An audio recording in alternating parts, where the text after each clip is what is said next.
Racikan Berita. Baik, Bapak dan Ibu semua hadirin yang ada di ruangan ini tentunya sudah siap ya. Ini yang menjadi tema materi kita hari ini. Bagaimana kita memaparkan tentang illegal itu sendiri yang merupakan salah satu literasi terpanjang dan salah satu literasi yang sangat punya marwah yang cukup tinggi di masyarakat Bugis. Dan ini yang akan kita bahas hari ini. Dan di sini dari narasumber kita hari ini sudah ada Pak Erik Sutrisna. Pak Erik, bagaimana kabarnya Pak? Sehat ya Pak? Ya. Alhamdulillah baik Pak Hari. Dan tentunya sudah siap nanti akan memberikan penjelasan tentang illegal ini sendiri Pak. Siap dan luar biasa. Baik. Ayo tepuk tangan di sini. Nah, Pak Sri Eko, bagaimana kabarnya Pak hari ini? Sehat ya Pak ya? Alhamdulillah saya ini selalu sehat dan semangat. Dan juga sama dengan Bapak Syarif ya Pak ya. Oke, di sini mungkin akan saya mulai langsung ya. Mungkin saya akan pertama kali kepada Pak Ketua Panitia dulu ya, Pak Erik Sutrisna. Mungkin secara umum Pak Erik selaku pegiat budaya, seorang warga Bugis asli, gitu ya Pak ya, dan seorang pemerhati sosial juga, dan penggagas acara ini terlaksana. Ya, karena saya juga sebetulnya sudah beberapa tahun yang lalu sudah di sounding saya, ini mau saya mungkin acara illegal ini, dan ternyata alhamdulillah hari ini terwujud ya Pak Erik ya. Nah, Pak Erik, bisa nggak memberikan penjelasan sebetulnya illegal ini apa? Mungkin secara umum, mungkin di ruangan ini banyak peserta ataupun Bapak Ibu yang mungkin wawasannya belum terlalu tahu tentang budaya Bugis, terutama untuk illegal ini, dan bagi yang sudah mendengar mungkin akan lebih jelas begitu. Silakan Pak Erik. Betul. Terima kasih Bang Arif. Pertama-tama saya juga mengucapkan terima kasih karena sudah ada beberapa tokoh yang ada di sini. Selamat datang, terima kasih yang terhormat Bapak Ketua KKSS, Bapak Samsul Zakaria. Kemudian dari Pemprov Sulawesi Selatan, kemudian Ibu dari Perwanti ya Bu ya. Selamat datang Ibu. Selamat datang juga untuk para pendukung acara kita, para pegiat budaya, komunitas budaya yang selalu siap menggerakkan, selalu siap menggaungkan tentang budaya Indonesia. Nah, kalau kita bercerita mengenai Ilagaligo, Ilagaligo itu sendiri mungkin banyak yang nggak begitu kenal ya, mungkin belum begitu familiar karena saya sharing ke beberapa teman ya. Kalau saya nanya, tahu nggak manuskrip kuno terpanjang di dunia dari mana? Mereka nggak paham dan nggak tahu. Disangkanya itu dari India atau dari Homerus Eropa. Dia nggak tahu kalau sebenarnya kita punya suatu kebanggaan orang Indonesia punya naskah kuno terpanjang di dunia dan boleh dikatakan ini terbesar karena yang 12 jilid yang ada di Universitas Leiden Belanda itu kurang lebih 3.000 lembar ya, setara dengan 6.000 lembar folio. Itu aja baru sepertiganya, selebihnya tuh masih ada terkumpul di Bugis. Nah, kalau kita cerita mengenai Ilagaligo, pasti kita akan bercerita tentang Bugis karena memang asal Ilagaligo ini sendiri itu dari tanah Bugis, Sulawesi Selatan, Indonesia. Kita harus berbangga sebagai orang Indonesia. Kita punya karya sastra yang tidak ada duanya, di mana di dalam Ilagaligo ini tuh menceritakan seperti singgung tadi Pak Samsul Zakaria ya, itu menjadi perumahan hidup. Dan memang ini sangat luar biasa. Begitu saya baca jilid demi jilid yang dari Universitas Leiden Belanda sampai selesai 12 jilid, itu memang tidak ada lawan. Karena apa? Penjelasan di manuskrip kuno ini juga sangat detail, dari A sampai Z, dari bajunya, dari makannya, cara bersosialisasinya, cara menghargai orang, itu complicated. Dan bahasanya itu sangat sadu. Mungkin saya akan sedikit melantunkan Ilagaligo, tetapi ini menurut versi saya.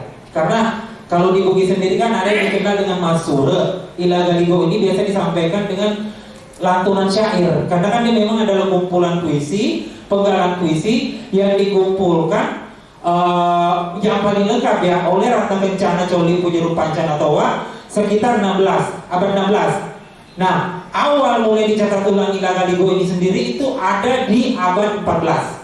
Awal di mana orang Sulawesi Selatan, orang Bugis mengenal yang namanya huruf aksara. Dan kalau kita dengar lantunan dari Ilaga Ligo ini sih luar biasa ya. Sedikit saya akan penggalannya ya. Bismillahirrahmanirrahim. Ina papunga mawaji muwa letika nato kongronang topalan roe lalu saliwe rutu panimpa lako natelok. Arti dari penggalan ini adalah baru mereka cahaya matahari yang terang di kerajaan langit, bangunlah topat totoe, topalan roe, kemudian pergi keluar membuka jendela dan melihat keluar. Bahasanya itu memang sangat, boleh dikata tuh sangat menyentuh. Karena di Ilaga Ligo ini syair-syair yang ditampilkan itu tuh kalau di bahasa Indonesia kan ya, ini saat ini tuh seperti majas. Kalau di Sunda itu namanya siloka ya, yang orang Sunda ya Pak ya, itu namanya siloka. Kalau orang Sunda. Kalau di Bugis, kakek saya ini dulu sering bilang Pak Dawe. Pak Dawe artinya mengibaratkan. Jadi kalau orang Bugis zaman dulu kalau memarahin kita itu tidak marah, tapi kita seolah-olah dinyanyi, tapi kita bisa tersentuh, bisa nangis. Itulah yang dikembangkan leluhur orang Bugis turun temurun, sumbernya dari Ilaga Ligo. Mungkin sedikit saya singgung lagi kalau Ilaga Ligo ini itu menceritakan kehidupan zaman dulu. Ini adanya pra-Islam, ditutur yang kemudian dibukukan. Tokoh utamanya di sini adalah Sawiri Gading, di mana awal ceritanya manusia pertama yang diturunkan ke bumi adalah Batara Guru. Batara Guru ini adalah keturunan dari Pak Totoe. Pak Totoe ini adalah raja di atas langit. Dia punya anak 9 dan dia menurunkan anak tertuanya yang pertama untuk turun ke bumi karena dianggap dialah yang paling kuat untuk memimpin bumi ini. Karena di saat panglimanya turun ke bumi secara diam-diam, Pak Totoe atau Topalan Roe atau Lepak Tigana, namanya banyak ya, itu mendapatkan bumi ini kosong lopo tanpa berpenghuni. Jadi itulah yang menyebabkan Pak Totoe ini mendiskusikan dengan istrinya bahwa bumi ini harus ada yang mengisi supaya ada yang menyembah ke langit dan ada yang menyembah ke bumi. Kalau di Ilaga Ligo sendiri menyembah ke langit artinya ke bawah langit. Kalau di bawah laut namanya Peretiwi. Mungkin kalau Indonesia Pertiwi ya. Kalau Samudra, di sana juga bilangnya Samudra. Kalau bahasa Bugis kuno. Dan di Ilaga Ligo ini tuh bahasanya luar biasa karena harus benar-benar dipahami. Dalam satu arti kata itu bisa berbagai macam makna. Tidak mesti satu kata doang atau 2-3 artinya luar biasa. Contoh kayak emas ya. Emas itu banyak banget. Ada unyi, ada pulawa, ada kati, itu banyak banget. Dan ini di Ilaga Ligo ini agak-agak memang sekarang agak mengalami kesusahan untuk pelestariannya ya, karena dia menggunakan bahasa kuno.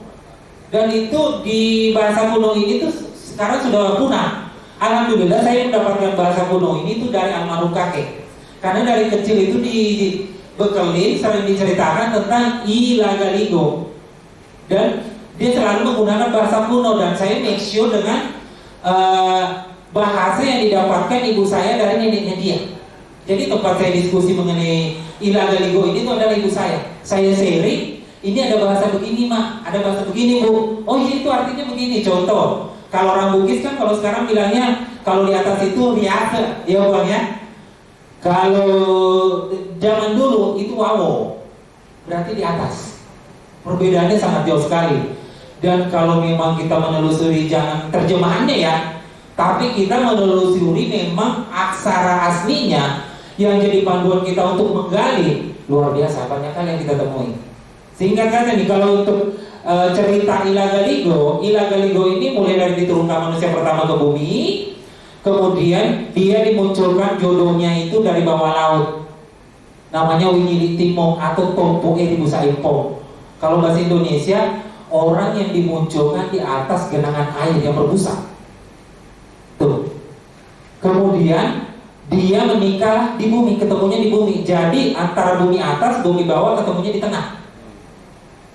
Jadi bumi tengah ini tuh sebagai penyeimbang. Dan kemudian Batara Guru dan Winili Timong ini setelah menikah dia punya anak bernama Batara Latu. Batara itu kalau di bahasa Bugis artinya langit atau mulia. Latu artinya sampai, berarti guru yang sudah sampai. Dia kemudian Batara Latu ini menikah dengan Opu Sengeng. Opu Sengeng ini berasal dari kerajaan Tompotika. Kalau di bahasa Indonesia kan Tompotika ini adalah matahari terbit. Tompotika ya. Itu anak dari Laung Rupesi sama Wipadauleng. Di mana Wipadauleng ini punya julukan Turu Belae. Turu Belae artinya dalam bahasa Bugis yaitu datang musibah. Karena Laung Rupesi sama Wipadauleng ini meninggal di hari yang sama. Istrinya meninggal di subuh hari, suaminya meninggal di siang hari. Dan setelah dia meninggal, anaknya yang Opu Sengeng ini pergi membuang diri bersama saudaranya bernama Adiluo. Kemudian menikahlah dia, kemudian bertemu dengan Batara Latu. Agak lama dia tidak mendapatkan keturunan sehingga membuat resah Batara Guru dan pergi ke atas langit untuk mendoakan dan memohon kepada Pak Totoe sang penentu nasib agar diberikan keturunan. Maka sebagai pesan dari Pak Totoe, kalau nanti punya keturunan, ada keturunannya kembar mas, satu pria, satu wanita. Yang pria dinamakan Saweri Gading atau orang yang lahir atau menetas di atas pohon bambu, bambu betung.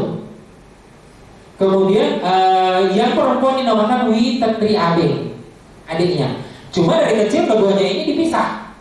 Saweri Gading dan Witendri Abeng dipisah karena pesan dari Pak Totoe, apabila mereka nanti sudah dewasa, mereka akan jatuh cinta.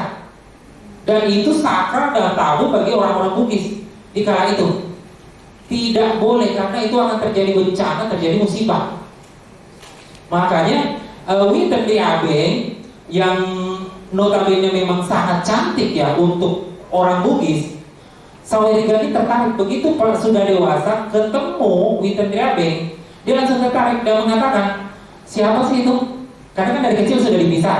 Witendri Abeng itu dirawat di rakyat. Rakyat itu artinya pelapon rumah, tapi tebel. Dia menggunakan papan dari kayu.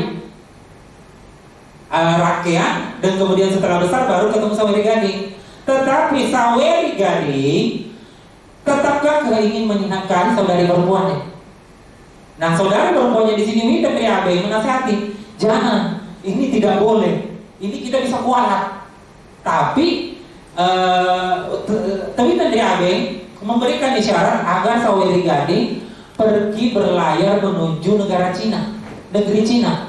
Negeri Cina yang dimaksud di sini bukan Tiongkok ya, bukan Hongkong ya. Itu kedatuan Cina di Bugis. Itu penelitiannya ada di Kecamatan Pamana, Kabupaten Wajo. Sisa peninggalan kerajaan kedatuan kuno itu ada. Masih bisa kita temui sampai saat ini. Cuma sempat ditutupin. Dulu namanya bukan Pamana, bukan kedatuan Cina, tapi diganti menjadi Pamana. Jadi orang tuh rancu.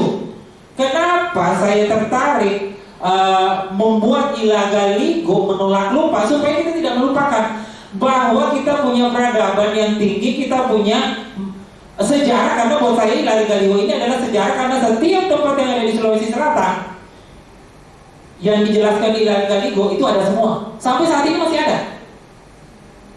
Jadi tidak bisa dipungkiri, memang dijadikan eko sebagai rujukan sejarah, tapi ini juga bisa dipungkiri.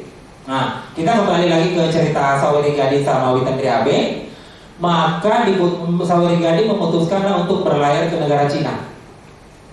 Untuk berlayar ke negeri Cina di tanah Ugi, tanah Bugis, maka dibutuhkanlah yang namanya perahu. Otomatis harus menebang kayu, ditebanglah yang namanya welendrenge.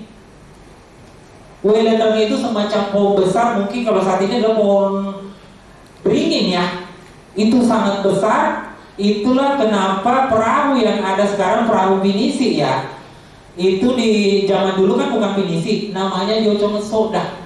Jocong artinya perahu, soda itu artinya perahu yang bertingkat besar. Kalau dicocokkan dengan di Jawa itu sangat sinkron, yang disebut jong.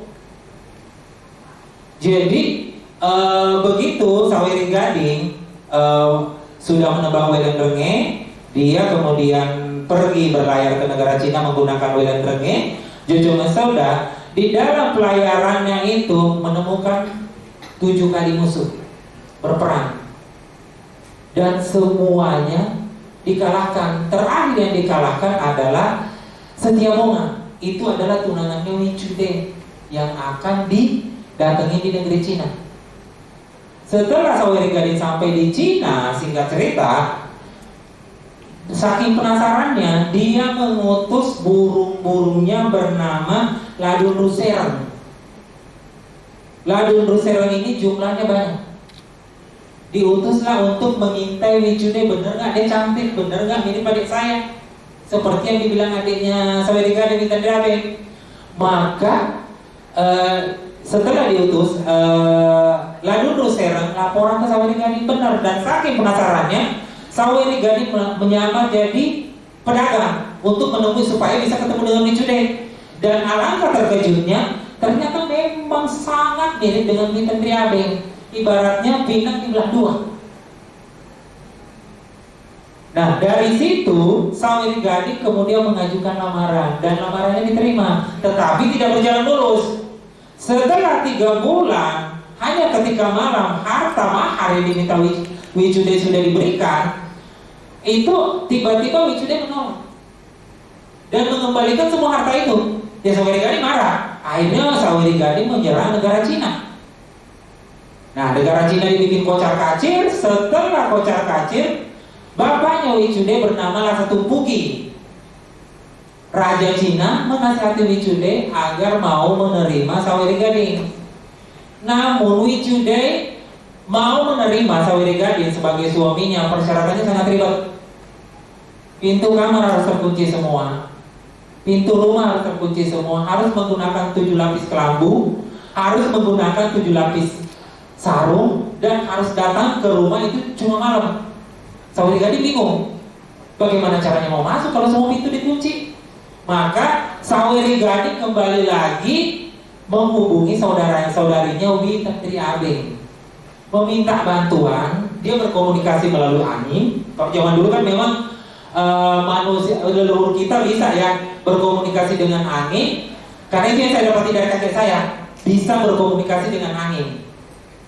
Setelah dia berkomunikasi dengan Witen Triabe melalui angin, akhirnya dia mendapatkan petunjuk bahwa terima tantangan itu, kamu akan dituntut menggunakan Karela Meong Palo atau Miko-Miko. Karela Meong Palo itu artinya kucing yang bercorak belang-belang, tapi warnanya itu bukan jingga, bukan merah, bukan marun juga. Karela mendekati lebih ke merah marun sih warnanya. Dan di ekornya itu mengeluarkan cahaya kayak kunang-kunang sebagai petunjuk arah, petunjuk masuk ke Wicude. Dan di saat berjalan, dia masuk ke rumah itu melalui timpak laja. Kalau timpak laja di Bugis itu segitiga yang di atas rumah ya, di bawah pelana ya, itu namanya timpak laja. Dia masuk melalui itu. Sampai lambat laun Wicude pun hamil anak pertama bernama Ilagaligo. Namun terjadi drama lagi. Wicude tidak mau mengakui dan tidak mau merawat bayinya. Muncul drama di sini. Dia sangat marah dan bahkan mau membuang ke laut menggunakan kepingan panci retak. Dan kalau enggak, membuang ke kolong rumah biar dimakan anjing sama ayam liar. Namun akhirnya Saweri Gading karena merasa putus asa, dia menyampaikan itu sama sendirinya, Wicipau, dan sendirinya pun datang merawat Ilagaligo. Jadi Ilagaligo ini pun kecilnya itu tidak dirawat sama ibu kandungnya, tetapi dirawat sama ibu sambung. Sampai dia besar berkunjung ke negara Cina lagi, ketemu Wicude. Akhirnya mereka bersatu lagi dan lahirlah anak kedua. Anak kedua ini bernama Witentridio dan dia sakit-sakitan. Segala keinginannya itu harus dituruti. Nah, inilah yang mendasari berawalnya Ila Galigo kembali berlayar ke negeri Luwu untuk mengambil peralatan bisu yang diminta oleh saudari perempuannya. Nah, di sini juga Ila Galigo jatuh hati dengan perempuan namanya Rajeng Risompa dan mulailah berpetualangan cintanya kemana-mana. Kalau kita flashback lagi, Saweri Gading ini kalau dalam berlayar ya, itu sangat-sangat luar biasa. Ke setiap negara di sekitarnya, salah satu negara Keli, itu sangat luar biasa karena kerjaan zaman dulu mereka kan hanya sabung ayam, hanya menyambung ayam terus menerus, dan itu yang dilakukan sehingga dia merasa bosan, selalu bepergian dan selalu berlayar. Di cerita kalau kita di Ila Galigo itu sangat-sangat inspiratif karena banyak nilai-nilai yang terkandung di sini, nilai kepemimpinan, nilai sosialnya, nilai kejujurannya, nilai keikhlasannya, harus menghargai orang tua. Karena di Ila Galigo yang jarang dipublikasi, ada perjalanan Saweri Gading pergi ke dimensi lain di mana orang mendapatkan balasan setiap perbuatan selama hidup di dunia. Jadi Ila Galigo ini memang tidak salah yang disebut tadi Pak Samjek ya Pak ya, Pak Samsul Zakaria ya. Kalau Ila Galigo ini memang menjadi pedoman hidup karena nilai-nilainya sangat banyak, sangat luas sekali. Dan luar biasa Ila Galigo ini. Kenapa saya mengambil tema Ila Galigo menolak lupa? Ini bisa kita jadikan sebagai role model agar setiap orang pecinta budaya, penggiat budaya di Indonesia ini mencari informasi yang benar, yaitu di manuskrip kuno. Karena kalau kita mencari informasi budaya melalui cuma buku terjemahan agak berat, karena rata-rata banyak yang sudah menyimpan. Tapi kalau kita pelajari dari manuskrip kunonya, dijamin itu asli. Dan itu ceritanya juga tidak kaleng-kaleng. Karena dengan belajar sama manuskrip kuno asli, kita akan memperkuat akar budaya kita. Kita akan menciptakan yang namanya budaya yang kuat dari pohon budaya yang kuat. Untuk memperkuat budaya ini itu ada 3 faktor. 1, kita berikan pupuk. Lakukan pemeliharaan, pelestarian secara benar terhadap budaya. Berikan air, alirkan informasi itu sampai ke publik seperti air mengalir, apa adanya, jangan dibelok-belokkan. Kalau selama ini kan banyak ceritanya apa, ininya apa, dibelok-belokkan.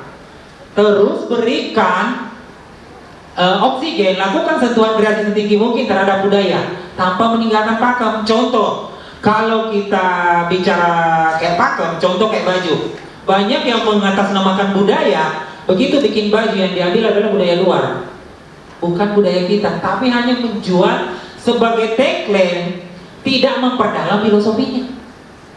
Kenapa? Iya, tentunya mungkin itu yang Bapak sampaikan tadi sudah sangat komprehensif ya, artinya kalau dihubungkan dengan fashion gitu. Betul. Nah, kira-kira kalau menurut Pak Erik, mungkin kita lebih ke inti ya, mungkin hadirnya ada di sini juga mungkin biar lebih mendalami kira-kira nilai apa sih yang ada di Ila Galigo ini. Mungkin ini yang menjadi kesimpulan secara umum dari Pak Ila Galigo yang Pak Erik tahu gitu. Silakan Pak. Nilai-nilai yang ada di Ila Galigo ini itu nilai sosial, kesetaraan gender. Tidak ada perbedaan antara pria dan wanita. Kalau di Bugis kan ada 5 gender tuh. Terus nilai-nilai kepemimpinan.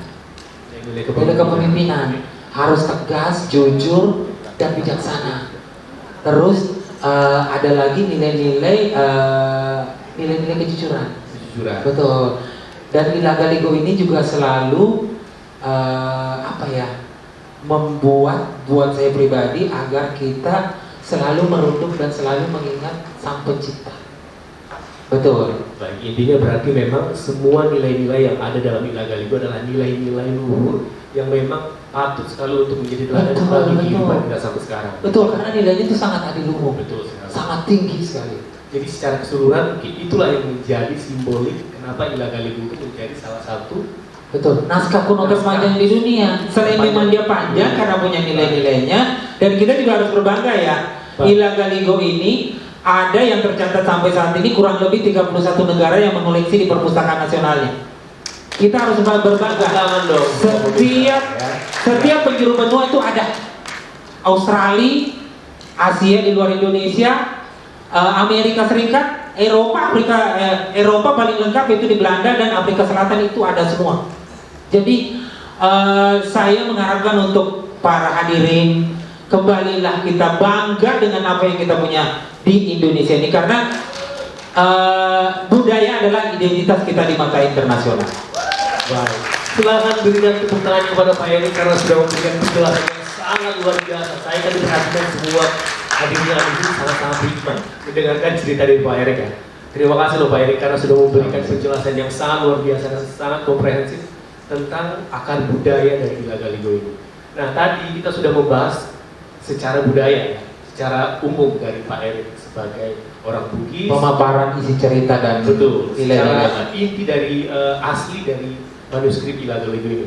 Nah, mungkin di sini juga kan ada Pak Sri Eko Pak ya, sebagai seorang tokoh spiritualis ya Pak ya.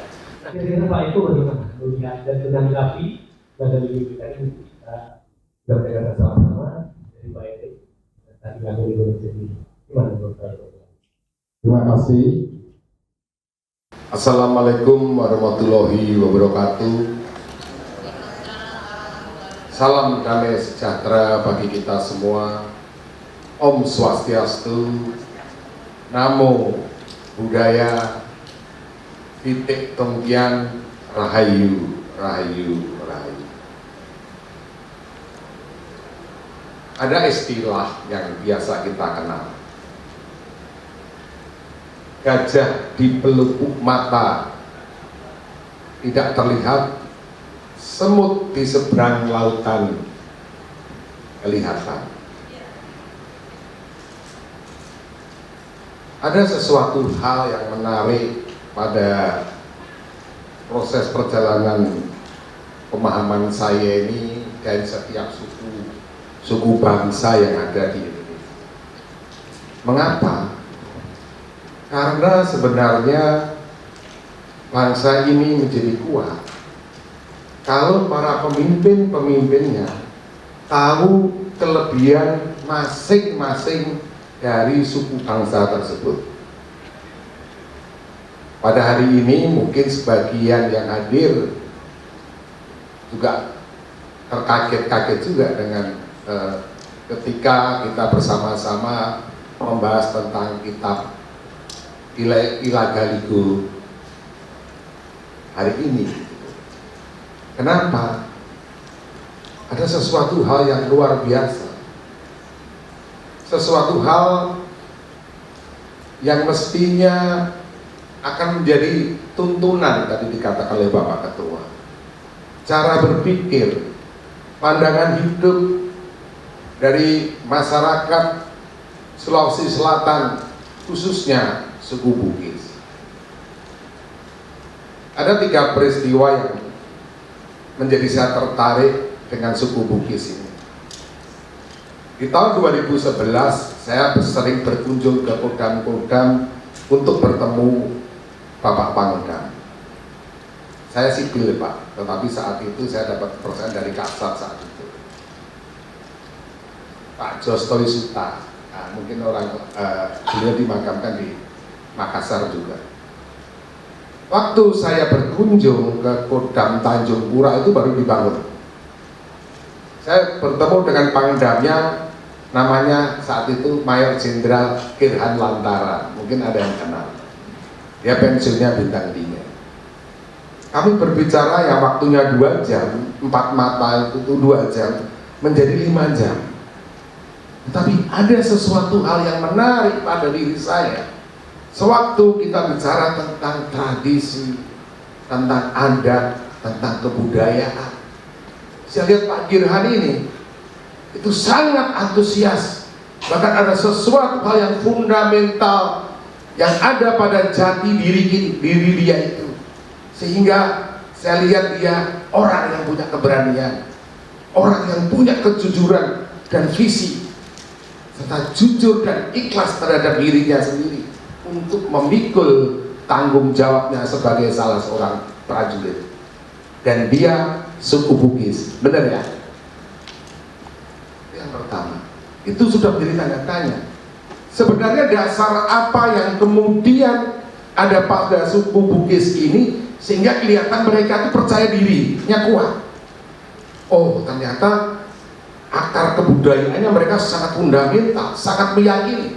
Kita sebagai orang Jawa bisa ngomong, bisa cerita, tetapi tidak banyak yang kemudian meyakini dan kemudian itu menjadi pandangan serta suri toladan hidupnya. Kedua, waktu saya berkunjung ke Sulawesi Selatan, ternyata ketika kita ajak bicara tentang adat tradisi, itu luar biasa. Pengakuan, nilai, makna, keyakinan saudara-saudara saya di Sulawesi Selatan itu, khususnya suku Bugis ini, terhadap adat tradisi itu seduhan kental dan kuat. Ketiga, saya saat kemudian berkunjung ke Balalampoa. Nah, beberapa tahun kemudian di Balalampoa itu terjadi suatu peristiwa di mana salah satu bendanya itu ada yang menukar atau bagaimana saya tidak tahu, tetapi kemarahan masyarakat Sulawesi Selatan khususnya suku Bugis terhadap pemimpinnya saat itu luar biasa marahnya, sehingga terjadi keributan di, kalau nggak salah, di kantor DPRD saat itu. Nah, apa sebenarnya yang menjadi dasar keyakinan tadi? Baru saya tahu salah satu dasar yang kuat itu adalah ilagaligo. Kenapa ilagaligo bisa menjadi sumber karakter dan watak?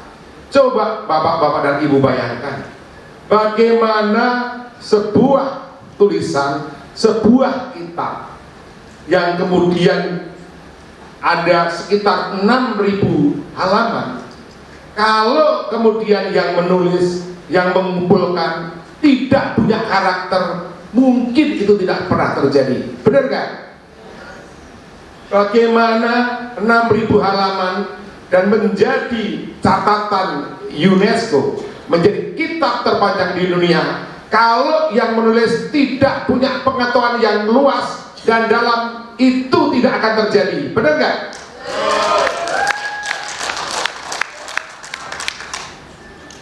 Mental, karakter, kekuatan, keyakinan, tujuan hidup itu jelas semuanya ada pada kitab ilagaligo. Bahkan sebenarnya bukan hanya kebanggaan, tapi kita bisa menggugah bahwa ilagaligo dapat menjadi karya besar mercusuar kitab kehidupan di dunia ini. Benar? Dan itu karya bangsa Indonesia, karya bangsa Nusantara, khususnya suku Bugis. Luar biasa pemirsa. Silahkan berikan tepuk tangan dulu buat Mas Eko ya. Ada sesuatu hal yang menarik ketika saya ketemu Mas Erik. Beliau tadi dikatakan keinginan untuk menyelenggarakan acara ini terpupuk sedemikian lama, yaitu arti kata ilagaligo sendiri. Saya kebetulan dimampukan bahasa asal usul, jadi bisa kemudian menerangkan nilai arti kata ilagaligo itu mungkin lebih menarik. Ilagaligo artinya suatu keikhlasan, kejujuran untuk melakukan apa yang menjadi tanggung jawab sistem takdir dari hidupnya untuk menuju suatu tujuan tadi. Nah, luar biasa. Sistem takdir.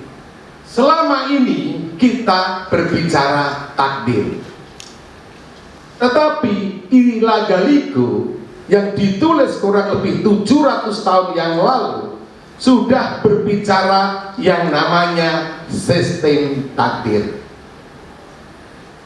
Coba kalau misalnya beliau yang sudah sepuh, yang sudah tua, Pak siapa? Pak Samsul. Kalau beliau ditanya, apakah kemudian beliau bisa menerangkan dan menceritakan bahwa hidupnya yang penuh keikhlasan tadi, dia terima karena tadi meyakini proses perjalanan daripada takdir hidupnya. Sementara ini, kita ini hanya memahami satu kata, yaitu takdir. Dan ketika kita bicara takdir, semuanya selesai karena Allah yang kemudian berkehendak. Tetapi laga ligu sudah dapat sebagai suatu bukti bahwa bangsa kita adalah bangsa spiritual. Suku Bugis adalah suku bangsa spiritual. Dia bisa menuliskan dan menceritakan bagaimana seseorang memahami tentang proses daripada sistem takdirnya untuk memenuhi kewajiban kelahirannya di dunia. Luar biasa. Astagfirullah. Ini yang kemudian ingin kita gugah. Ini yang mestinya dapat menjadi suri toladan, dapat menjadi suatu kekuatan bahwa kita adalah bangsa yang besar, bangsa yang dapat menemukan suatu proses kehidupan di dunia yang kemudian untuk menghadap tanggung jawabnya kepada Allah SWT, karena apa yang diyakini, diimani dengan penuh kejujuran dan keikhlasan. Terima kasih. Wassalamualaikum warahmatullahi wabarakatuh. Gimana pemirsa? Ini saya lihat sebenarnya udah nggak ada yang ngantuk nih kayaknya mendengarkan penjelasan dari Pak Eko ya. Sudah ada pertanyaan mungkin di benak dari para bapak dan ibu yang ada di sini? Sabar ya, karena kita masih ada satu narasumber lagi yang akan memberikan pelengkap dari semua inti dari talkshow kita hari ini.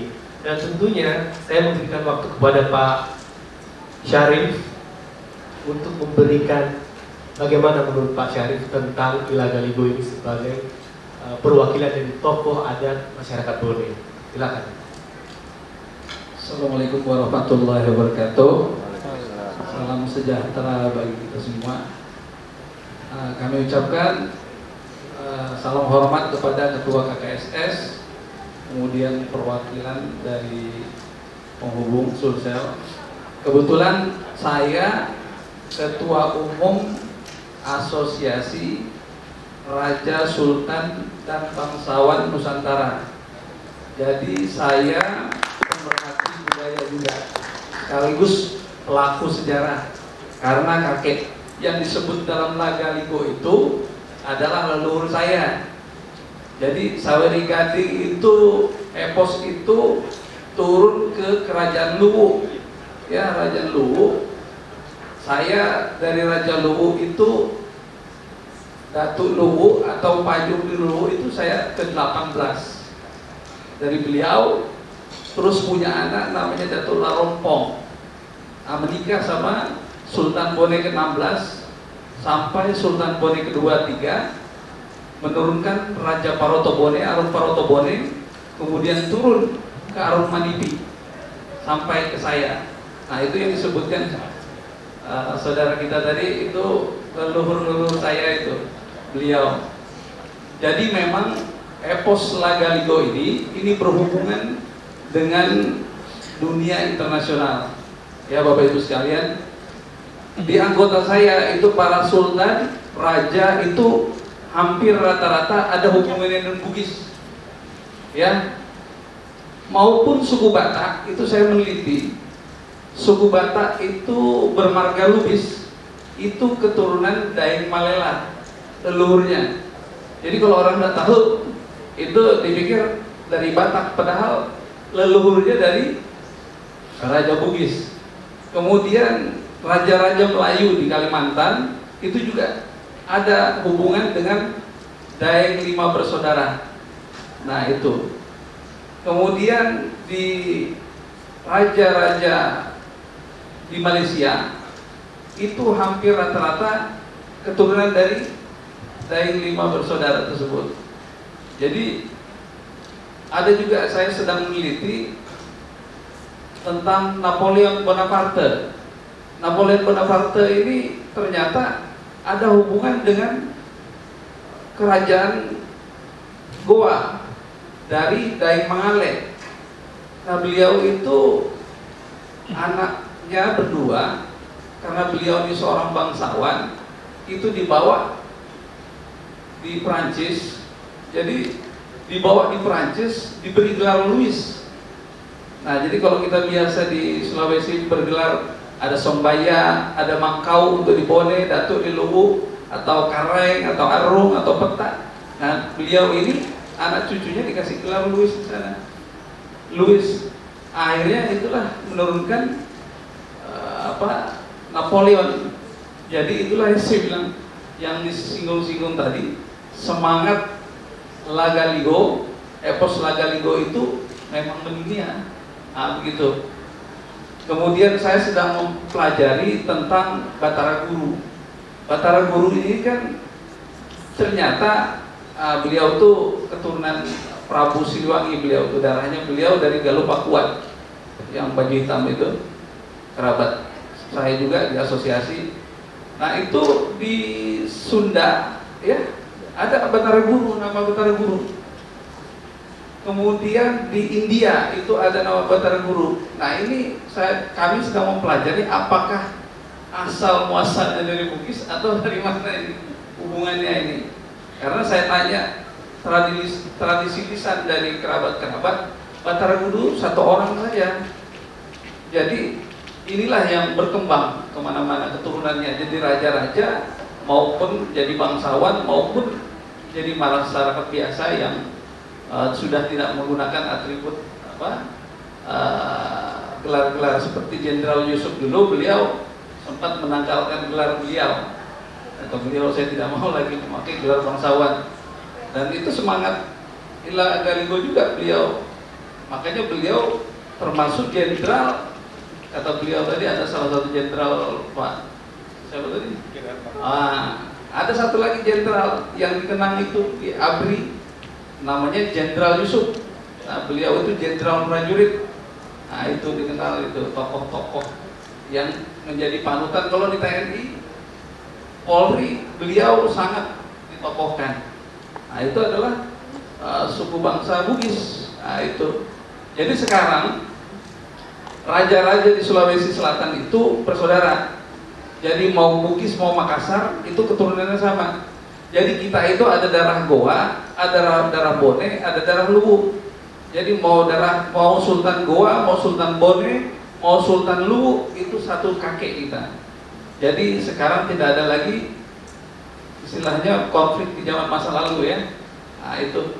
Jadi penyatuan itu semenjak Sultan Bone ke-16 Lapatau Matanatika, beliau menikahi anak-anak bangsawan daripada Goa, Luwu. Nah, jadi hampir semua keturunan Raja Bugis Makassar itu jadi satu semua. Jadi makanya sekarang tidak ada lagi berkotak-kotakan, oh ini Makassar, ini Bone atau apa, tidak ada lagi. Kalau di kita itu semua saudara. Dan sebenarnya memang kalau ditarik ke atas ke epos Lagaligo itu memang asalnya satu semua. Mau saya pelajari itu seluruh suku-suku yang ada di Sulawesi itu, mau di Sulawesi Utara, mau di Buton, itu asalnya satu dari situ, gitu, dari Luwu. Makanya Luwu itu termasuk tanah tua. Begitu. Saya dari sisi silsilah ya saya bahas ini, bahwa penyebaran itu dari keturunan-keturunan para raja sultan, gitu. Kemudian karena saya aktifnya di situ, gitu. Jadi saya sangat mengapresiasi yang disampaikan Saudara Erik, ya. Ini kita teruskan setiap tahun. Nanti saya malah pengennya nanti ketika pertemuan Raja Sultan sedunia, Saudara Erik jadi pembicara juga, gitu. Nanti juga dari Sunda mungkin ada babat dari babat Sunda itu ada juga itu nanti kita sajikan gitu. Ya harapan kita nanti pertemuannya di sini juga nanti gitu. Demikian dari saya. Wassalamualaikum warahmatullahi wabarakatuh. Baik, terima kasih Pak Syarif Andi. Dan tentunya sudah sangat komplit ya apa yang disampaikan oleh ketiga narasumber di depan ini yang memberikan informasi tentang bagaimana Ila Galigo kita dapatkan secara budaya, secara spiritual, dan bahkan mungkin secara sosial ataupun secara arti dasar dari Ila Galigo itu sendiri. Nah ini Bapak dan Ibu di sini saya lihat kan masih mulai semua matanya ini kayaknya masih semangat nih saya lihat. Ada pertanyaan nggak kira-kira Bapak Ibu? Sepertinya ada pertanyaan soalnya. Oke, Bapak Ibu udah nggak sabar nih. Untuk 3 pertanyaan terbaik nanti kita akan berikan hadiah ya Pak. Baik, sepertinya Bapak yang di depan silakan Pak berdiri sebutkan nama dan dari mana Pak. Ila Galigo itu sangat-sangat inspiratif karena banyak nilai-nilai yang terkandung di sini, nilai kepemimpinan, nilai sosialnya, nilai kejujurannya, nilai keikhlasannya, harus menghargai orang tua. Karena di Ila Galigo yang jarang dipublikasi, ada perjalanan Saweri Gading pergi ke dimensi lain di mana orang mendapatkan balasan setiap perbuatan selama hidup di dunia. Jadi nilai Ila Galigo ini memang tidak salah yang disebut tadi Pak Samjek ya Pak ya, Pak Samsul Zakaria ya. Kalau Ila Galigo ini memang menjadi pedoman hidup karena nilai-nilainya sangat banyak, sangat luas sekali dan luar biasa Ila Galigo ini. Kenapa saya mengambil tema Ila Galigo menolak lupa? Ini bisa kita jadikan sebagai role model agar setiap orang pecinta budaya, penggiat budaya di Indonesia ini mencari informasi yang benar, yaitu di manuskrip kuno. Karena kalau kita mencari informasi budaya melalui cuma buku terjemahan agak berat, karena rata-rata banyak yang sudah menyimpan. Tapi kalau kita pelajari dari manuskrip kunonya, dijamin itu asli. Dan itu ceritanya juga tidak kaleng-kaleng. Karena dengan belajar sama manuskrip kuno asli, kita akan memperkuat akar budaya kita. Kita akan menciptakan yang namanya budaya yang kuat dari pohon budaya yang kuat. Untuk memperkuat budaya ini itu ada 3 faktor. 1, kita berikan pupuk. Lakukan pemeliharaan, pelestarian secara benar terhadap budaya. Berikan air. Alirkan informasi itu sampai ke publik seperti air mengalir. Apa adanya, jangan dibelok-belokkan. Kalau selama ini kan banyak ceritanya apa, ininya apa, dibelok-belokkan. Terus berikan oksigen, lakukan sentuhan gerasi setinggi mungkin terhadap budaya tanpa meninggalkan pakem. Contoh, kalau kita bicara kayak pakem, contoh kayak baju, banyak yang mengatasnamakan budaya, begitu bikin baju yang diambil adalah budaya luar, bukan budaya kita, tapi hanya menjual sebagai tagline, tidak memperdalam filosofinya. Kenapa? Iya, tentunya mungkin itu yang Bapak sampaikan tadi sudah sangat komprehensif ya, artinya kalau dihubungkan dengan fashion gitu. Betul. Nah, kira-kira kalau menurut Pak Erik, mungkin kita lebih kayak gitu ya, mungkin hadirnya ada di sini juga mungkin biar lebih mendalami kira-kira nilai apa sih yang ada di Ila Galigo ini. Mungkin ini yang menjadi kesimpulan secara umum dari Pak Ila Galigo yang Pak Erik tahu gitu. Silakan Pak. Nilai-nilai yang ada di Ila Galigo ini itu nilai sosial, kesetaraan gender. Tidak ada perbedaan antara pria dan wanita. Kalau di Bugis kan ada 5 gender tuh. Terus nilai-nilai kepemimpinan. Nilai kepemimpinan harus tegas, jujur, dan bijaksana. Terus ada lagi nilai-nilai kejujuran. Betul. Dan Ila Galigo ini juga selalu membuat saya pribadi agar kita selalu merunduk dan selalu mengingat Sang Pencipta. Betul. Baik, intinya berarti memang semua nilai-nilai yang ada dalam Ila Galigo adalah nilai-nilai luhur yang memang patut sekali untuk menjadi teladan bagi kita sampai sekarang. Betul, karena nilainya itu sangat adiluhur. Betul, sangat tinggi sekali. Jadi secara keseluruhan itulah yang menjadi simbolik kenapa Ila Galigo itu menjadi salah satu naskah kuno terpanjang di dunia. Selain memang dia panjang karena punya nilai-nilainya, dan kita juga harus berbangga ya. Ila Galigo ini ada yang tercatat sampai saat ini kurang lebih 31 negara yang mengoleksi di perpustakaan nasionalnya. Kita harus berbangga. Setiap penjuru benua itu ada. Australia, Asia di luar Indonesia, Amerika Serikat, Eropa paling lengkap itu di Belanda, dan Afrika Selatan itu ada semua. Jadi saya mengharapkan untuk para hadirin, kembalilah kita bangga dengan apa yang kita punya di Indonesia ini, karena budaya adalah identitas kita di mata internasional. Silakan berikan tepuk tangan kepada Pak Erik karena sudah memberikan penjelasan yang sangat luar biasa. Saya tadi perhatikan semua hadirnya ini sangat-sangat hikmah mendengarkan cerita dari Pak Erik ya. Terima kasih loh Pak Erik karena sudah memberikan penjelasan yang sangat luar biasa dan sangat komprehensif tentang akar budaya dari Villa Galigo ini. Nah tadi kita sudah membahas secara budaya ya, secara umum dari Pak Erik sebagai orang Bugis. Pemaparan isi cerita dan betul. nilai-nilai. Secara inti dari asli dari manuskrip Villa Galigo ini. Nah, mungkin di sini juga kan ada Pak Sri Eko Pak ya, sebagai seorang tokoh spiritualis ya Pak ya. Nah, kira-kira Pak Eko bagaimana melihat dan menanggapi Villa Galigo ini? Tadi mungkin kita sudah mendengarkan sama-sama dari Pak Erik tentang Villa Galigo ini sendiri. Gimana menurut Pak Eko? Terima kasih. Assalamualaikum warahmatullahi wabarakatuh. Salam damai sejahtera bagi kita semua. Om Swastiastu. Namo Buddhaya. Titik Tongkian. Rahayu, Rahayu, Rahayu. Ada istilah yang biasa kita kenal. Gajah di pelupuk mata tidak terlihat, semut di seberang lautan kelihatan.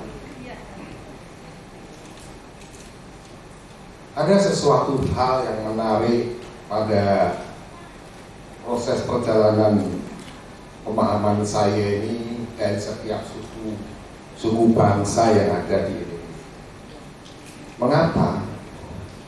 Karena sebenarnya bangsa ini menjadi kuat kalau para pemimpin-pemimpinnya tahu kelebihan masing-masing dari suku bangsa tersebut. Pada hari ini mungkin sebagian yang hadir juga terkaget-kaget juga dengan ketika kita bersama-sama membahas tentang kitab Villa Galigo hari ini. Kenapa? Ada sesuatu hal yang luar biasa, sesuatu hal yang mestinya akan menjadi tuntunan, tadi dikatakan oleh Bapak Ketua. Cara berpikir, pandangan hidup dari masyarakat Sulawesi Selatan, khususnya suku Bugis. Ada 3 peristiwa yang menjadi saya tertarik dengan suku Bugis ini. Di tahun 2011 saya sering berkunjung ke Kodam untuk bertemu Bapak Pangdam. Saya sipil Pak, tetapi saat itu saya dapat persen dari Kasat saat itu. Pak Jostoy Suta, nah, mungkin orang beliau dimakamkan di Makassar juga. Waktu saya berkunjung ke Kodam Tanjung Pura itu baru dibangun. Saya bertemu dengan pangdamnya, namanya saat itu Mayor Jenderal Kirhan Lantara, mungkin ada yang kenal. Dia pensiunnya bintang 3. Kami berbicara yang waktunya 2 jam, 4 mata itu 2 jam, menjadi 5 jam. Tetapi ada sesuatu hal yang menarik pada diri saya. Sewaktu kita bicara tentang tradisi, tentang adat, tentang kebudayaan, saya lihat Pak Kirhan ini itu sangat antusias. Bahkan ada sesuatu hal yang fundamental yang ada pada jati diri dia itu, sehingga saya lihat dia orang yang punya keberanian, orang yang punya kejujuran dan visi, serta jujur dan ikhlas terhadap dirinya sendiri untuk memikul tanggung jawabnya sebagai salah seorang prajurit. dan dia suku Bugis. Benar ya? Yang pertama, itu sudah menjadi tanda tanya. Sebenarnya dasar apa yang kemudian ada pada suku Bugis ini sehingga kelihatan mereka itu percaya dirinya kuat.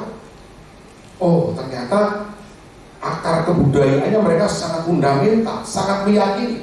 Kita sebagai orang Jawa bisa ngomong, bisa cerita, tetapi tidak banyak yang kemudian meyakini dan kemudian itu menjadi pandangan serta suri toladan hidupnya. Kedua, waktu saya berkunjung ke Sulawesi Selatan, ternyata ketika kita ajak bicara tentang adat tradisi, itu luar biasa. Pengakuan, nilai, makna, keyakinan saudara-saudara saya di Sulawesi Selatan itu, khususnya suku Bugis ini terhadap adat tradisi itu sudah kental dan kuat. Ketika saya kemudian berkunjung ke Balalampoa, nah beberapa tahun kemudian di Balalampoa itu terjadi suatu peristiwa di mana salah satu bendanya itu ada yang menukar atau bagaimana saya tidak tahu, tetapi kemarahan masyarakat Sulawesi Selatan khususnya suku Bugis terhadap pemimpinnya saat itu luar biasa marahnya, sehingga terjadi keributan di, kalau nggak salah, di kantor DPRD saat itu. Nah, apa sebenarnya yang menjadi dasar keyakinan tadi? Baru saya tahu salah satu dasar yang kuat itu adalah ilagali. Kenapa ilagali itu bisa menjadi sumber karakter dan watak? Coba bapak-bapak dan ibu bayangkan bagaimana sebuah tulisan, sebuah kitab yang kemudian ada sekitar 6.000 halaman, kalau kemudian yang menulis, yang mengumpulkan tidak punya karakter, mungkin itu tidak pernah terjadi. Benar gak? Bagaimana 6.000 halaman dan menjadi catatan UNESCO, menjadi kitab terpanjang di dunia, kalau yang menulis tidak punya pengetahuan yang luas dan dalam, itu tidak akan terjadi. Benar gak?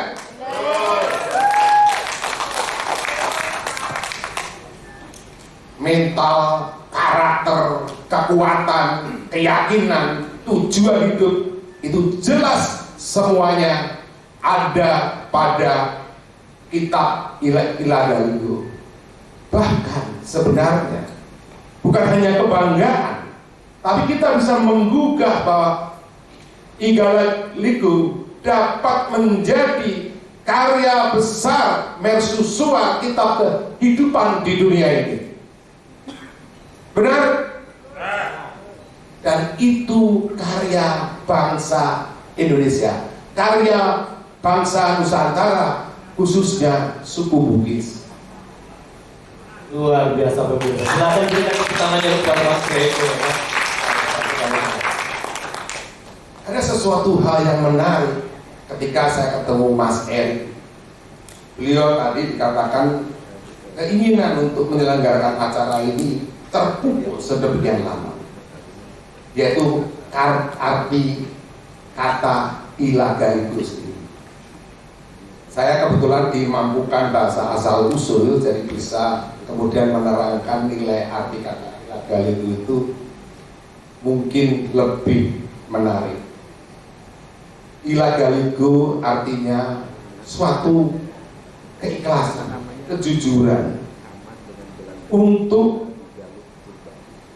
melakukan apa yang menjadi tanggung jawab sistem takdir dari hidupnya untuk menuju suatu tujuan tadi. Nah, luar biasa. Sistem takdir. Selama ini kita berbicara takdir, tetapi Ilagaligo yang ditulis kurang lebih 700 tahun yang lalu sudah berbicara yang namanya sistem takdir. Coba kalau misalnya beliau yang sudah sepuh, yang sudah tua, Pak siapa?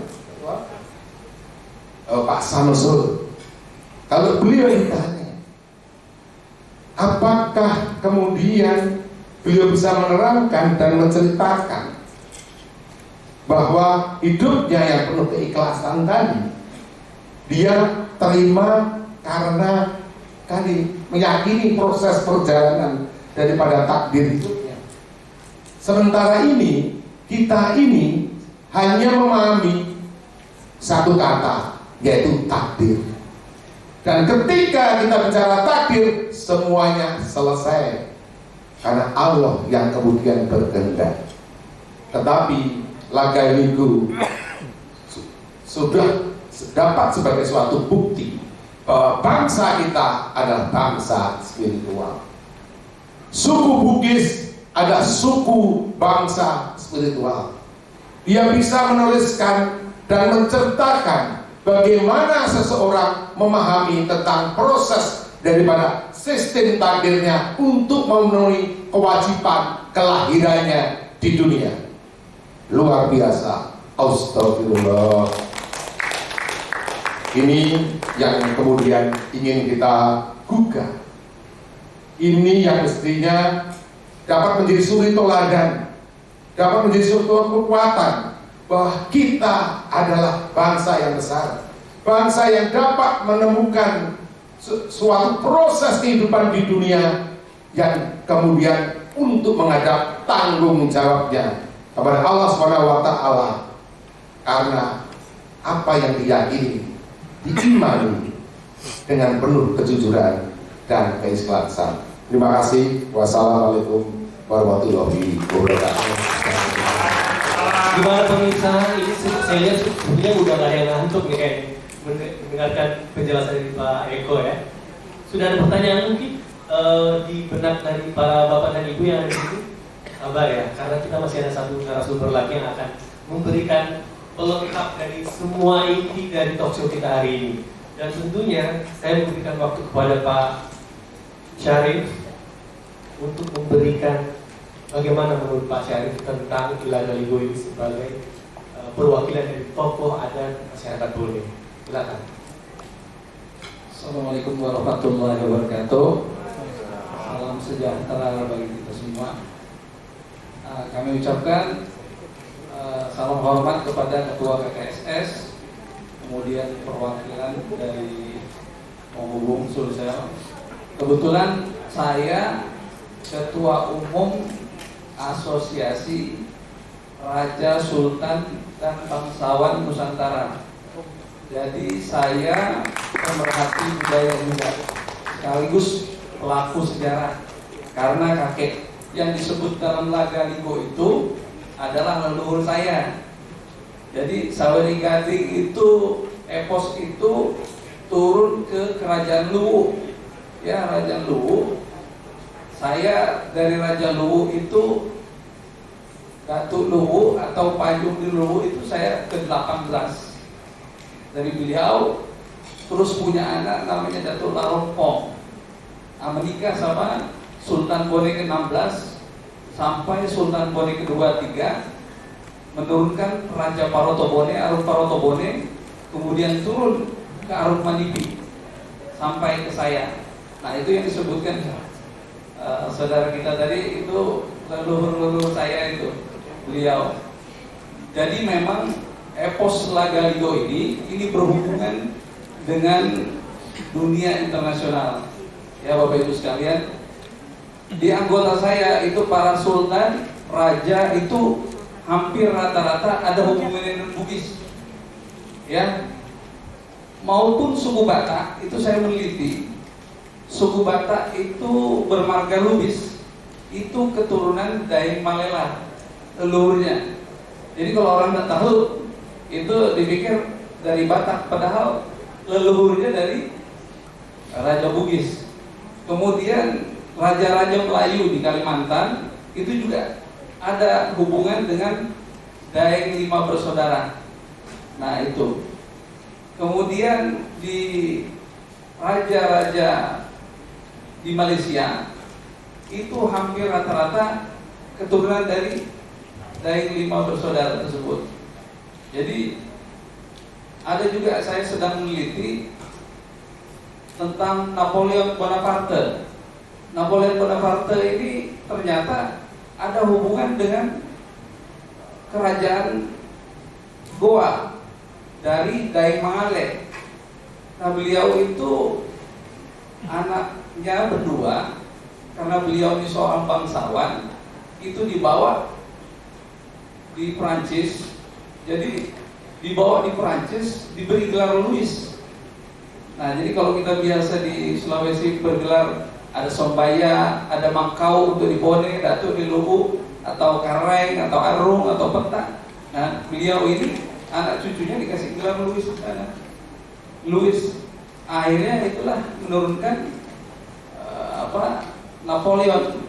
Jadi itulah yang saya bilang, yang disinggung-singgung tadi, semangat Lagaligo, epos Lagaligo itu memang mendunia. Begitu. Kemudian saya sedang mempelajari tentang Batara Guru. Batara Guru ini kan ternyata beliau itu keturunan Prabu Siliwangi. Darahnya beliau dari Galuh Pakuan, yang baju hitam itu, kerabat saya juga di asosiasi. Nah, itu di Sunda ya ada Batara Guru, nama Batara Guru. Kemudian di India itu ada nama Batara Guru. Nah, ini kami sedang mempelajari apakah asal muasalnya dari Bugis atau dari mana ini hubungannya ini. Karena saya tanya tradisi lisan dari kerabat-kerabat, Batara Guru satu orang saja. Jadi inilah yang berkembang kemana-mana keturunannya, jadi raja-raja maupun jadi bangsawan maupun jadi masyarakat biasa yang sudah tidak menggunakan atribut gelar-gelar seperti Jenderal Yusuf. Dulu beliau sempat menanggalkan gelar beliau, atau beliau saya tidak mau lagi memakai gelar bangsawan, dan itu semangat Lagaligo juga beliau. Makanya beliau termasuk jenderal, kata beliau tadi ada salah satu jenderal Pak siapa tadi? Ada satu lagi jenderal yang dikenang itu di ABRI, namanya Jenderal Yusuf. Nah, beliau itu jenderal prajurit. Nah, itu dikenal, itu tokoh-tokoh yang menjadi panutan. Kalau di TNI, Polri, beliau sangat ditokohkan. Nah, itu adalah suku bangsa Bugis. Nah, itu. Jadi sekarang raja-raja di Sulawesi Selatan itu bersaudara. Jadi mau Bugis mau Makassar itu keturunannya sama. Jadi kita itu ada darah Goa, ada darah Bone, ada darah Luwu. Jadi mau Sultan Goa, mau Sultan Bone, mau Sultan Luwu, itu satu kakek kita. Jadi sekarang tidak ada lagi istilahnya konflik di zaman masa lalu ya. Nah, itu. Jadi penyatuan itu semenjak Sultan Bone ke-16 Lapatau Matanatika, beliau menikahi anak-anak bangsawan daripada Goa, Luwu. Nah, jadi hampir semua keturunan Raja Bugis Makassar itu jadi satu semua. Jadi makanya sekarang tidak ada lagi berkotak-kotakan, oh ini Makassar, ini Bone atau apa, tidak ada lagi. Kalau di kita itu semua saudara. Dan sebenarnya memang kalau ditarik ke atas ke epos Lagaligo itu memang asalnya satu semua. Mau saya pelajari itu seluruh suku-suku yang ada di Sulawesi itu, mau di Sulawesi Utara, mau di Buton, itu asalnya satu dari situ. Saya dari sisi silsilah ya saya bahas ini, bahwa penyebaran itu dari keturunan-keturunan para raja sultan gitu. Kemudian karena saya aktifnya di situ gitu. Jadi saya sangat mengapresiasi yang disampaikan Saudara Erik ya. Ini kita teruskan setiap tahun. Nanti saya malah pengennya nanti ketika pertemuan Raja Sultan sedunia, Saudara Erik jadi pembicara juga gitu. Nanti juga dari Sunda mungkin ada babat dari babat Sunda itu ada juga itu, nanti kita sajikan gitu. Ya harapan kita nanti pertemuannya di situ juga nanti gitu. Demikian dari saya. Wassalamualaikum warahmatullahi wabarakatuh. Baik, terima kasih Pak Syarif Andi. Dan tentunya sudah sangat komplit ya apa yang disampaikan oleh ketiga narasumber di depan ini yang memberikan informasi tentang bagaimana illa galigo kita dapatkan secara budaya, secara spiritual, dan bahkan mungkin secara sosial ataupun secara arti dasar dari illa galigo itu sendiri. Nah ini Bapak dan Ibu di sini saya lihat kan masih melek semua matanya ini, kayaknya masih semangat di sini. Ada pertanyaan nggak buat Bapak Ibu? Sepertinya ada pertanyaan soalnya. Oke, Bapak Ibu udah nggak sabar nih. Untuk 3 pertanyaan terbaik nanti kita akan berikan hadiah ya Pak. Baik, sepertinya Bapak yang di depan silakan Pak berdiri, sebutkan nama dan dari mana Pak.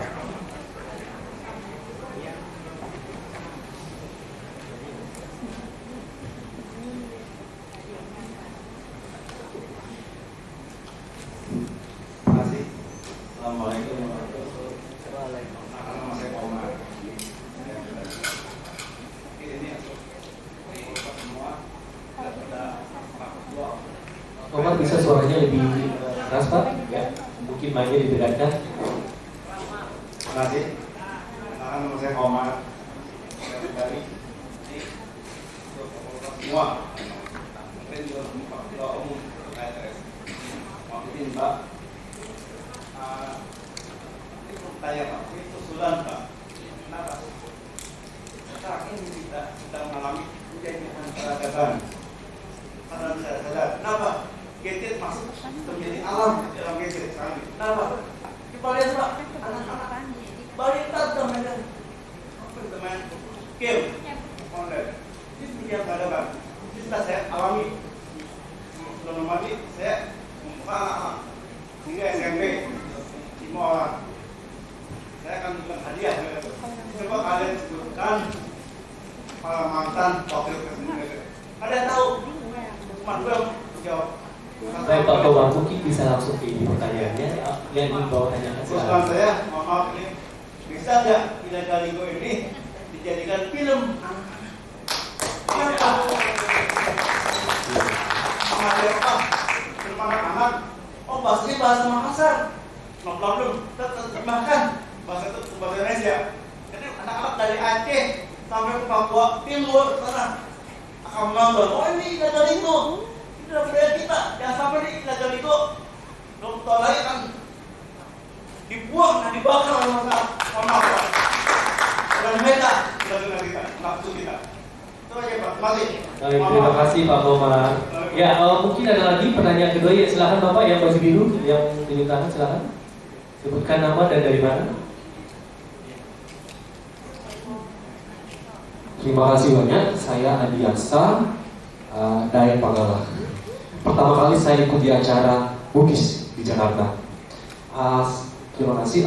Saya dari umum ya, swasta. Saya ingin bertanya kepada narasumber tentang 3 hal. Tentunya yang pertama, dapatkah sastra Illa Galigo ini menjadi kurikulum sastra di Indonesia? Itu yang paling penting karena saat ini kita melihat pendidikan kita itu untuk dalam kategori sastra itu sangat rendah dan bahasa kita tidak ada maknanya bahasa Indonesia. Pertama, yang kedua adalah bagaimana proses penulisan dan penyebaran naskah ini sampai menyebar ke seluruh dunia. Yang ketiga adalah apa saja tantangan yang dihadapi dalam upaya pelestarian dan digitalisasi. Terima kasih. Baik, terima kasih Adi Aksa. Wah, pertanyaannya sudah sangat cukup memborong ya. Mungkin oke, satu lagi, silakan Ibu yang di sebelah kanan ya, sebelah kiri maaf. Nama dan dari mana Ibu? Sepertinya pertanyaannya sangat merangkum semua. Ya, selamat siang semua. Saya Tiara Mbai, saya Putri Ansar-Mbai, merupakan cucu dari Sultan Buton ke-9. Saya adalah seorang seniwati psikolog klinis dan saya pernah kerja sebagai asesor di Badan Narkoba Nasional, Republik Indonesia. Saya ingin menanyakan mengenai beberapa hal ya Pak. Saya sangat tertarik dengan falsafah Illa Galigo dari suku Bugis. Menurut saya kurang lebih sepertinya mirip dengan falsafah dari Keraton Buton, yaitu falsafah 5 yang sedikit banyak sama dengan Pancasila, 5 dasar Republik Indonesia yang sudah berlaku ratusan tahun sebelum NKRI berdiri. Jadi saya tertarik karena saya mengadakan penelitian observasi studi pustaka sebagai rangkaian program S.K.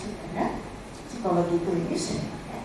Dan saya melihat kita perlu memasyarakatkan, kita perlu mempublikasi Ilagaligo tidak hanya sebagai falsafah, tapi juga sebagai nafas kehidupan masyarakat kita. Di mana ini merupakan rangkaian dari national character building atau pembentukan karakter bangsa. Itu merupakan benang merah dari spiritual budaya dan juga nilai-nilai keluhuran lainnya. Menurut saya penting. Jadi bagaimana caranya tidak hanya sampai di wacana, tidak hanya sampai di teori, tapi praktiknya bagaimana. Kalau dijelaskan dan kalau falsafah Ilagaligo itu dimasukkan menjadi materi dalam national character building bagi penerus bangsa.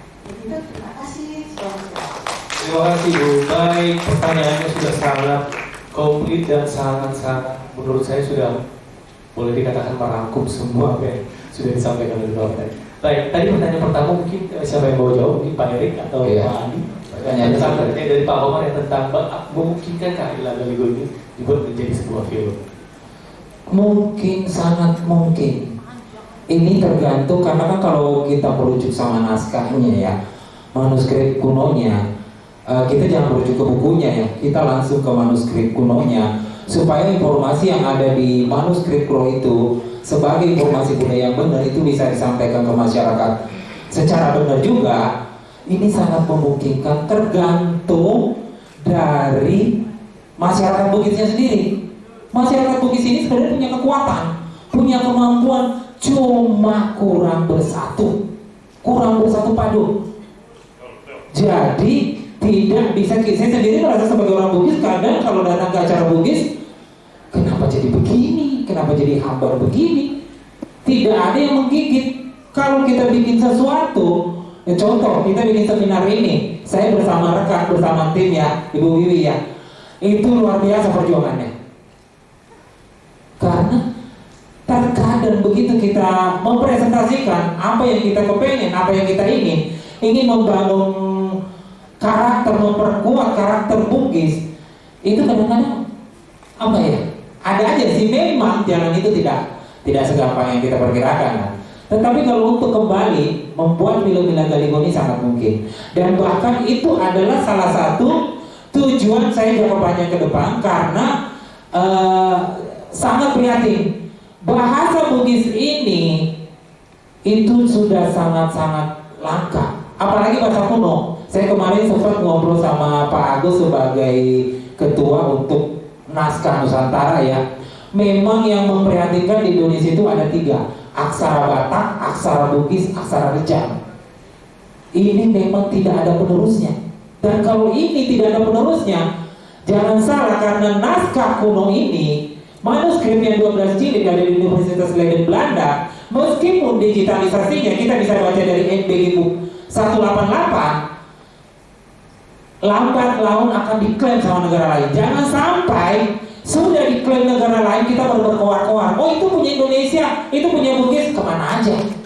Kenapa di sini saya tertarik menggugah kembali untuk tidak menolak lupa. Ayo, bukan cuma Bugis saja, dari budaya manapun, dari daerah manapun, ayo kita bersatu padu membangun negeri ini, kita perkuat bangsa ini dari akar budaya. Karena tanpa perkuatnya akar budaya, negara kita akan oleng. Karena benteng kita untuk menjadi negara maju adalah perkuat budaya. Jangan sampai kepengen menjadi generasi emas menjadi generasi cemas, menjadi generasi lemas. Karena tidak ada aksinya. Benteng kita adalah budaya. Contoh sekarang, perdagangan bebas, informasi yang sangat gencar, yang tidak ada saringannya, merusak generasi muda kita. Sama tadi yang dibilang Mbak yang cantik ini, mengatakan bisa nggak dimasukin dalam karakter building untuk bangsa? Sangat bisa. Justru ini kita akan upayakan ke depan karena kita tidak mau acara ini cuma sekali, sekilas lewat. No, saya akan berjuang sampai titik penghabisan. Ini akan kita perjuangkan terus supaya gimana caranya, karena saya sudah mutar ke sana sini, salah satunya ke Mendikbud ya, yang salah satu memang tujuannya adalah ada manuskrip kuno. Gimana caranya ini kembali lagi kita bersama-sama menjadikan manuskrip kuno ini sebagai informasi budaya, sumber kekuatan budaya kita. Terima kasih. Baik, sepertinya pertanyaan Bapak Komar dan Ibu sudah terjawab ya. Berarti mungkin tinggal pertanyaan dari Pak Biasa. Mungkin bisa dibantu jawab oleh Pak Syarif. Ya, saya. Kalian dulu Pak Eko. Ada 3 pertanyaan ya Pak ya. Mungkin Bapak sudah dapat poinnya tentang bagaimana memungkinkan kayak ini menjadi kurikulum dan bagaimana ini Ilagaligo bisa menyebar di seluruh dunia dan tantangan secara digital yang kita hadapi dengan adanya Ilagaligo ini untuk menghadapi digitalisasi dan juga tantangan teknologi. Silakan Pak. Ya, kami dari Asosiasi Kerabat Kesultanan, Kerajaan maupun bangsawan itu sudah berpikir, harapan kami sudah kami usulkan, kami gulirkan supaya di era Pak Prabowo nanti itu ada badan yang khusus di bawah Presiden seperti BPIP itu untuk mengurusi kebudayaan, fokus ke situ. Jadi dia bukan di bawah Menteri Pendidikan, dia di bawah Kementerian Kebudayaan atau dia Menteri Kebudayaan nanti, gitu. Itu harapan kita nanti supaya seperti saudara kita Erik ini bisa tertampung nanti di situ, masuk di dalam anggaran APBN maupun di APBD tingkat provinsi. Jadi lebih spesifik begitu ya Pak ya. Dalam artian ini menjadi salah satu departemen lah. Ya, departemen. Kami sudah mengusulkan itu, semua kerabat sudah menggulirkan itu. Mudah-mudahan nanti karena kabinetnya ini nanti kabinet berdasarkan profesional nanti kerabat-kerabat kita bisa duduk di situ nanti. Nah, begitu yang memang lebih khusus kepada kebudayaan begitu. Nah, mengenai digitalisasi dan sebagainya, saya sering melihat kalau Samkok ya, kalau di Cina kan terkenal dengan Samkok, ya Samkok atau roman 3 kerajaan, Three Kingdom. Ya. Nah itu sebenarnya dijadikan juga game itu oleh provider itu. Sebenarnya kita bisa itu kalau nanti ada Kementerian Kebudayaan atau badan khusus yang mengurusi kebudayaan itu akan terlaksana semua. Apa yang pertanyaan-pertanyaan Bapak Ibu sekalian itu nanti spesialisasinya di Kementerian Kebudayaan atau Badan Kebudayaan yang di bawah Presiden. Nah itu. Makanya Bapak Ibu coba dilempar ke medsos atau apa, dibantu supaya Kementerian Kebudayaan itu bisa muncul nanti di kabinet yang akan datang. Ya, Bapak Ibu sekalian, mohon bantuannya. Jadi kita ya, tapi Bapak Ibu sekalian sebagai aktivis dan pemerhati budaya. Ya, demikian dari saya. Baik. Mungkin dari Pak Eko ada yang mau ditambahkan? Oke. Terima kasih.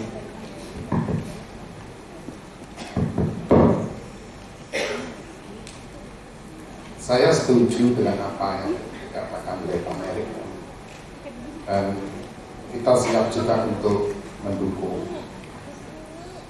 Ada sesuatu hal yang perlu ditambahkan dalam hal ini, yaitu rasa cinta, rasa memiliki, rasa menjaga, merawat dan menghormati kitab Lagaligo. Ini penting sekali.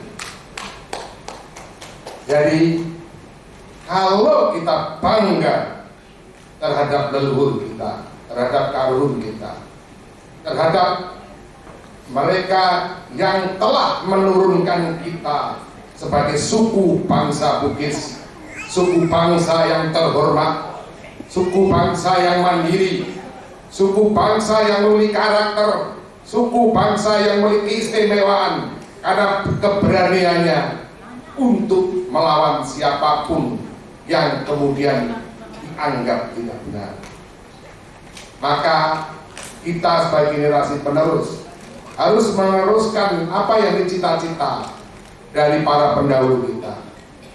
Jas merah, jangan sekali-sekali meninggalkan sejarah. Jika kitab Ilagaligo hilang, hilang juga kekuatan kita sebagai suku bangsa Bugis. Jika kitab Ilagaligo dilecehkan juga kita sebagai suku bangsa Bugis. Ketika si kitab Ilagaligo kita tidak mengenal sebenarnya orang-orang pada suku-suku bangsa lain, dan mungkin bangsa-bangsa lain juga tidak mengenal suku Bugis.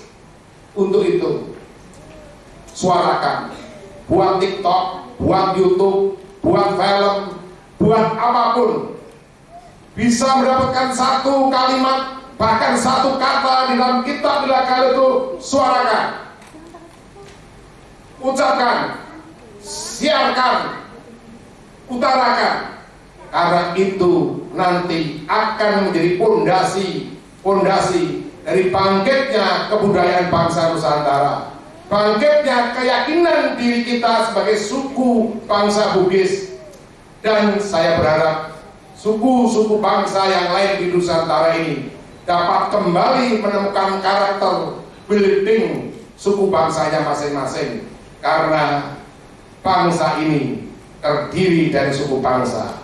Bangsa ini akan kuat kalau suku bangsanya kuat. Bangsa ini akan terhormat kalau suku bangsanya terhormat. Bangsa ini akan berjaya kalau suku bangsanya berjaya. Terima kasih. Baik, terima kasih. Kembali lagi berikan aplaus untuk ketiga narasumber yang hebat di kali ini ya.